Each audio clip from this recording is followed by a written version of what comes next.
how did you first get connected with Spark and Echo?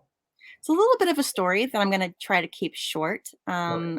But I was introduced to them through Fuller. I went on a trip, it's kind of like a study abroad, but it was studying in New York City. And we were learning about calling and what it meant to be an artist in the faith. And we were introduced to Spark and Echo Arts. And then I think a year or two later, they were brought up again. And then when I graduated, I reached out to them. So We're glad we're glad you're the executive director, and I want to ask, what's your favorite part of the job? I love working with all the creative people. And that's as the team as well. I think people don't, well, nonprofits get a little bit of a bad rep for having, I mean, it's a lot of people who are passionate about something, but the staffing and boards can be difficult. And at Spark and Echo, we have such a unique team that we work with, and people we get along. There isn't the conflict and drama, and I think it's because we are all focused towards the goal in a similar way. But outside of that, I love getting to work with artists. I don't do that as much as the executive director now, but I'm still get to tell artists about it and encourage them and just seeing what artists create. It's really amazing.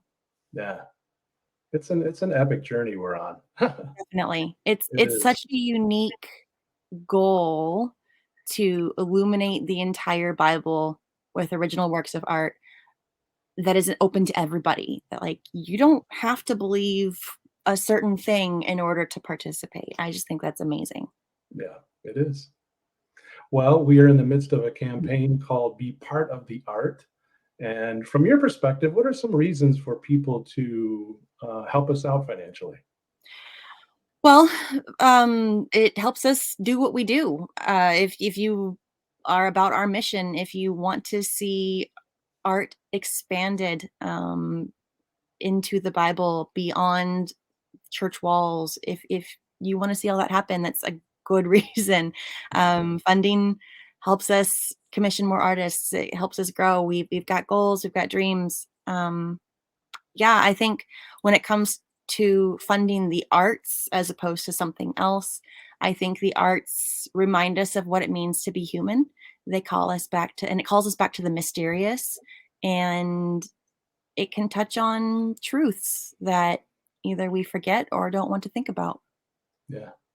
What are some, as the executive director, what are some dreams, hopes, goals for the future of Spark and Echo? What do you hope happens?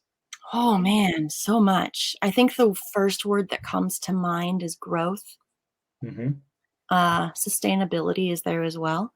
Hmm. It has been big on my, I guess, mind, kind of since the very beginning of everything, that we don't burn ourselves out as staff, as curators, as volunteers. That we are a community that cares for one another. And we have not been perfect in that, but I think we keep trying and growing in that. And I would love to see us grow in our programming. Um, What do you mean?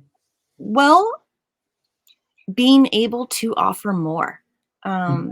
um, to artists. I was thinking today about people I know who are creatives who are going through some stuff right now, some real hard stuff, and try and think about, okay, in my lane as executive director of this organization, how can I help? Mm. There's what can I do as an individual, Rebecca? Cool. Then there's my lane as having this role in this organization and keeping true to the organization's mission still, not being like, we're going to go off and do this thing, but um, how does that line up? What would it mean? How could we find ways to support artists globally Mm. as a community?